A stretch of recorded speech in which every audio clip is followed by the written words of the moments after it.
За бүгдээрэнд нь өглөөний мэнд хүргэе. Одоо Пошид, Варшавад өглөөний 8 цаг болж байгаа. Би тэгээд Пошто энэ удаагийн сүүлийн өглөөгөө ухтах гэж байна. Тэгээд нэгэн сонирхолтой өглөөний цайтай газарт очиж өглөөний цай уух гэж байна. Тэгээд бүгдээрээ Варшавадтай танилцъя.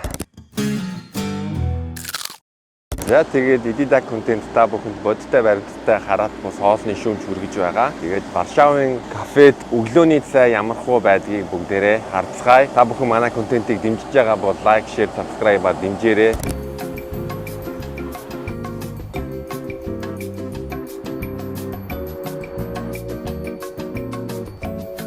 Миний энд ирсэн байгаа газар L'Emotion гэдэг нэртэй L'Emotion Bistro. Google дээр бол 4.7 үнэлгээтэй нийтдээ 846 хүн үнэлгээ өгсөн байгаа. Тэгээд тийм болохоор би зөв газартаа ирсэн байна гэж бодож байгаа. Тэгээд ямар ч гэсэн гоё амттай өглөөний цай идэнэ гэдэгт итгэлтэй байна. Тэгээд яг юу болохыг бүгдээрээ харъя.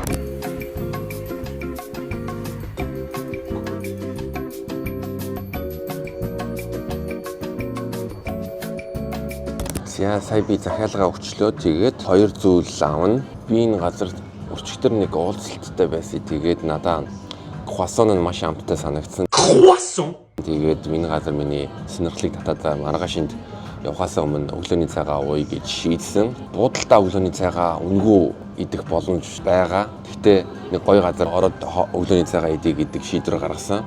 Тэгээд ерөөс мэд контент хийгээд. Тэгээд би авсан бэ гэвэл би яргаа загстай салмонтэй круассон авсан. Европт ирсэн учраас Croissant.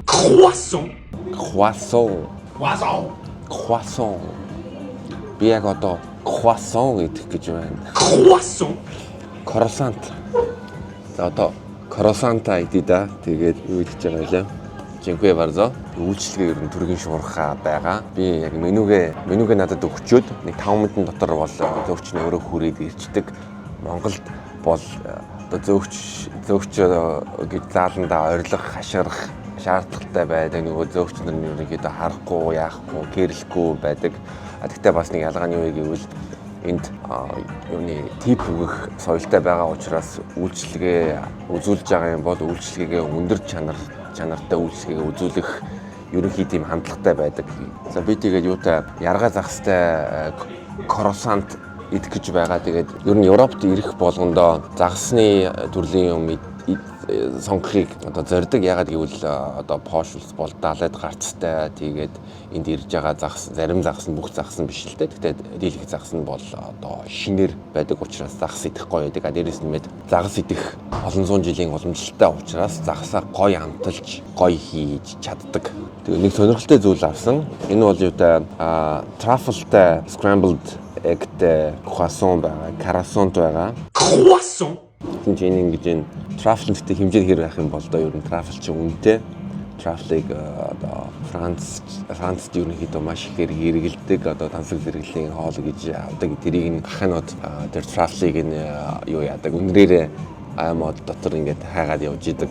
Ерөнхийдөө тийм тэрүүгээр truffle-ыг бас одоо хайдаг тийм ирсэн хүмүүс бас байгаа. За энэ чинь truffle scrambled eggs made with 3 eggs and butter. Өндгөө цэцгийн тостой шарж байгаа нь маш чухал. Цэцгийн тос шарсан үндэгт маш гоё хамт оруулж өгдөг. Croissant.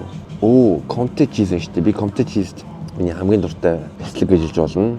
Түүхийн үнэний сүгээр хийдэг comté cheese чинь би зүгээр санаж байгаа бол бас нэлээд тослогдоод ихтэй амт нь үнэхээр гоё. За тэгээд хоолоо эртэл төр зур хүлээе.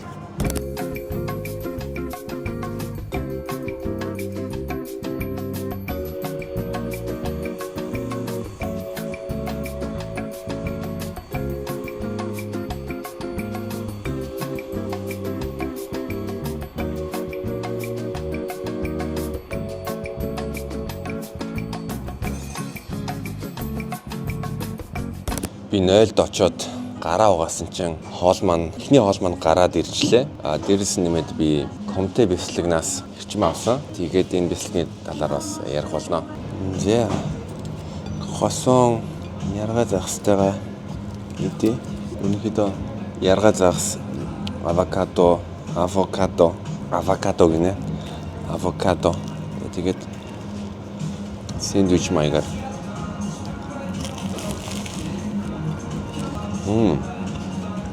Вау. Энэ жижигхэн улаан перц юм уу да? Тийм байна. Гэтэ ямар гоё амттай перц вэ? Нүгэж тайлбарлах юм билээ. Заримдаа хоолнд ч юм уу нөгөө хар бүрхийн перц нөгөө шүдэрээ бутлангуудаа тэгээ нэг ингээл жас хийдэг штэ тий. Тийм мэдрэмж байхгүй. Илүү одоо зөөлөн перцний амттай байна. Яас юм дээр энэ croissant дээр бас мэдрэмжтэй харагдаж байна. Тэгээ croissant бас юутай цэцгийн тосоор хийс нь бол мэдэгдэж байна. Амар гоё амттай.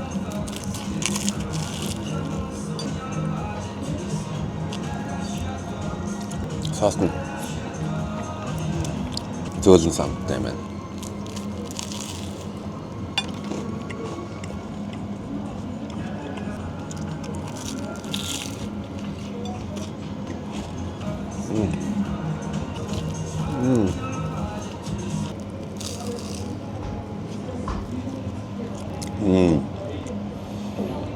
Энэ бас хямтай байсан байж та. Тэгээ энэ хямны өөх байна.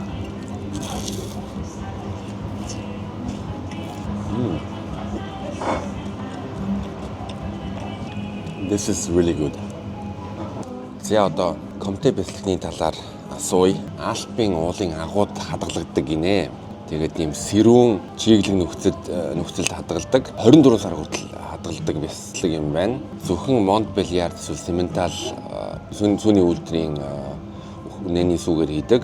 Вау. Өөрөөр хэлбэл нөгөө нэг бяцлагын одоо тийм дугуй хэлбэртэй гаргадаг. Тэгээд тэр нэг тойрог нь бол 40 кг-ийн жинтэй. Тэгэнгүүт нь тэр 40 кг-ийн жинтэй бяцлагийг хийх гэж 530 литр сүү ашигладаг юм байна. Энэ заримдаа миний хөл шиг өндөртдөг юм байна. Энэ бяцлаг одоо нэлээд одоо тэ хөдөө мөдөө яваад ууланд талхсан. Тэгээд тэр гутлынхын чигшил муу яах юм бол аимсаа нэг 2-3 хоног өнгөрөх юм бол ингэж өнөрдөг юм байна. Та нар ямар үнэрийг ярьж байгааг мэдж байгаа хаа. Зарим зочин гэрд ирэнгүүтээ төрүүлж үнэрддэг те. Тэгээ мэрэгжлийн амтлагч хийдэг хүмүүс энэ бяцлагны 80 төрлийн амт гаргадаг гинэ. Тэгэд Франц өөрсдийнхөө нөгөө гарал үүслийн тийм сертификаттай. Тэгээд Comté бяцлаг бол яг тийм гарал үүслийн сертификаттай бяцлагуудын нэг. Анхны ингэж 1958 онд Appellation d'origine contrôlée гэдэг AOC гэдэг сертификат юм байна да. Comté бяцлагыг амсч үзье. Энийг ер нь талхтай эсвэл багеттэй иддэг. Би энэ бяцлагтай яаж танилцсан бэ гэвэл би оюутан байхдаа Франц руу манай найзын гэрлөө очиж ирсэн. Тэгээд гэрт нь энэ Comté бяцлагыг надад зааж өгч ирсэн. Тэгээд сонирхолтой зүйл нь гэвэл Францын Lidl-ийн Comté амар гоё гэж хэлж ирсэн. Тэгээд тэр Lidl дэлгүүрээс Comté бяцлагыг авч ирсэн. Тэгээд талхтай зүйл нь хэр гоё байдаг.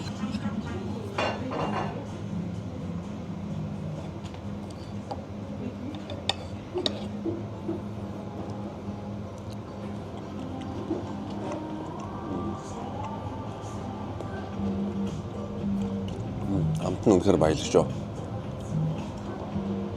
Мэргэжлийн амтлагч нар бол өмнө хэлсэнчлэн 80 амт мэдэрч байгаа бол би бол за нэг 80 хааш юм байна. За нэг 50-60-ыг бол мэдэрч байна.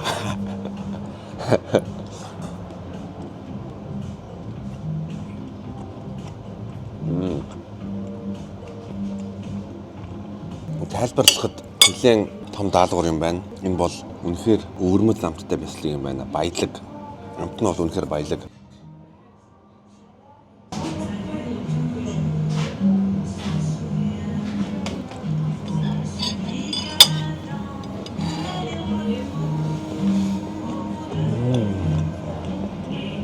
За трафл маань ирсэн.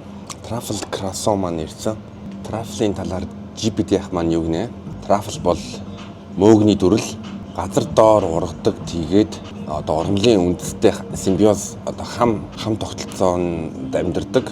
Одоо жишээ нь тэгэхээр энэ нэрнүүдийн модын нэрүүдийг орчуулахгүй маш үнэтэй байдаг. Тэгээд цагаан трюфл бол 1 кг нь хэдэн зуун мянган доллар болдог гинэ. Ургуулахад амар хэцүү байд юм байна. Тийм болохоор үнэтэй байдаг. Тэгээд миний өмнө хэлсэн шиг нэг гахааны төрөл бол трюфлийг ингээ үнэртэж чаддаг. Тэгээд маш баялаг амттай гинэ. За тэгээд баялаг амттай croissant-ыг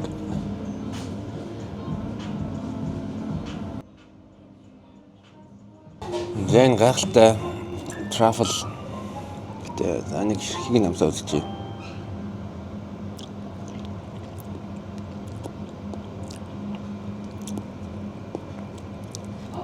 Маш содон амттай мөөг юм байна. За энийг одоо яаж үзэх юм бэ? За ингээл идчихье да.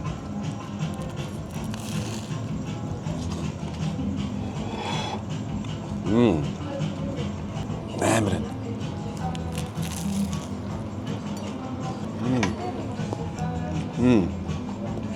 3 өдөр хийсэн. Тэгээд ногоон сонгон одоо бяцлаг байна, тэгээд трафл байна. Гэхдээ энэ үнэхээр гайхамшигтай байна. Би за зүгээр нэг өндөн дээр хитэн трафл тавьсан гэж мэддэг бол энэ бол үнэхээр гайхамшигтай байна.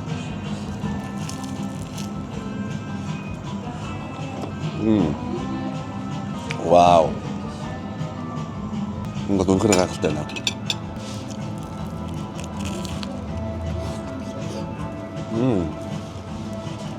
Миний өнөөдрийн идсэн хамгийн гоё өглөөний цай байна.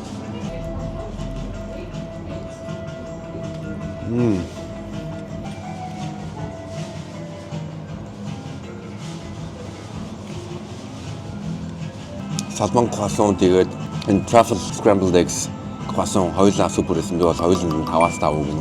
Үнэхээр гоё байсан. Гэтэ би энэ газарт одоо дахиж хизээгийн одоо бүүмэнд ямар ч юм бол надад үйлчлэгийн таалагдлаа. Зөгч намайг найрсаг байсан, бичлэг хийж болно гэж хэлсэн. Тэгээд надад бол үнэхээр таалагдлаа. Би энэ газарт бол 5-аас 5 өглөө. Үнэхээр супер байлаа. За тэгээд мэдээ контент та бүхэнд бодиттой баримттай хараад бас олон шимж үргэж байгаа дараагийн дугаараараа уулзцгаая.